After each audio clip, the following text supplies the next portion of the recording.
Upcoming ప్రోమోలో జన, మహా, గిరి, అర్చన వీళ్ళందరూ కలిపి రేవతి దగ్గరికి వెళ్తారు. ఇక రేవతి అని పిలవగానే ఏంటి అన్నయ్య అని చెప్పి రేవతి అడుగుతూ ఉంటుంది.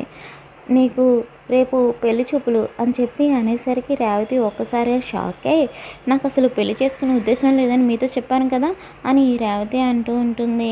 అసలు ఊర్లో వాళ్ళు ఏదో అనుకుంటారని చెప్పి నాకు పెళ్లి చేయాలని చెప్పి డిసైడ్ అయ్యారా అని చెప్పి రేవతి అడుగుతూ ఉంటే అప్పుడే అక్కడికి వచ్చిన సీత రామ్ ఏమో సీత ఏమంటుందంటే ఇంతకాలానికి వీళ్ళు మీ అన్నయ్యలు మీ వదినలు అన్న విషయం గుర్తు తెచ్చుకున్నారేమో పిన్ని అని చెప్పి సీత అంటూ ఉంటుంది.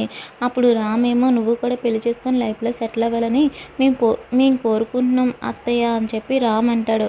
దాంతో రేవతి అది కాదు రామ్ అని చెప్పి ఏదో చెప్పబోతూ ఉంటే సీత రేవతికి సైగ చేయడంతో అక్కడి నుంచి సైలెంట్గా వెళ్ళిపోతుంది. మరి ఏం జరగబోతుంది అనేది అప్కమింగ్ ఎపిసోడ్లో చూద్దాం.